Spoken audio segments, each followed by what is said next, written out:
যারা অনেক বেশি ওজন নিয়ে দুশ্চিন্তায় ভুগছেন, কি খাবেন কি খাবেন না সারাক্ষণই এই চিন্তা করতে থাকেন, তাদের জন্য আজকে আমি নিয়ে এসেছি একটি প্রোটিন সালাদ। প্রথমে আমি নিয়ে নিয়েছি চিকেন, লবণ আর হলুদ দিয়ে মেখে নিয়েছি।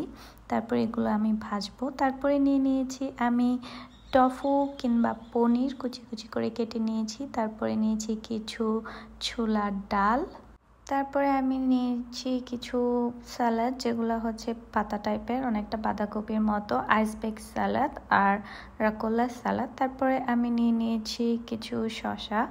এখন আমি চিকেনগুলো অলিভ অয়েল দিয়ে ভেজে নিব। অলিভ অয়েল অনেক স্বাস্থ্যকর একটি তেল, এটি খেলে কোনো সমস্যা হয় না। তো আমি এখানে সয়াবিন তেলটা স্কিপ করেছি, আপনি চাইলে বাটার দিয়েও ভেজে নিতে পারেন।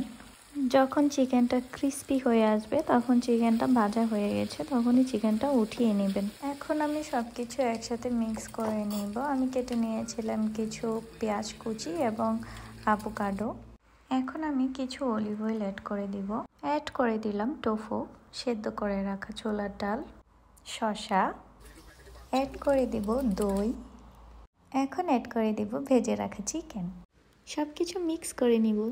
সবশেষে দিয়ে দিব রকলা আর আইসবেক সালাদ। আপনারা চাইলে এখানে অন্য সালাদও ইউজ করতে পারেন।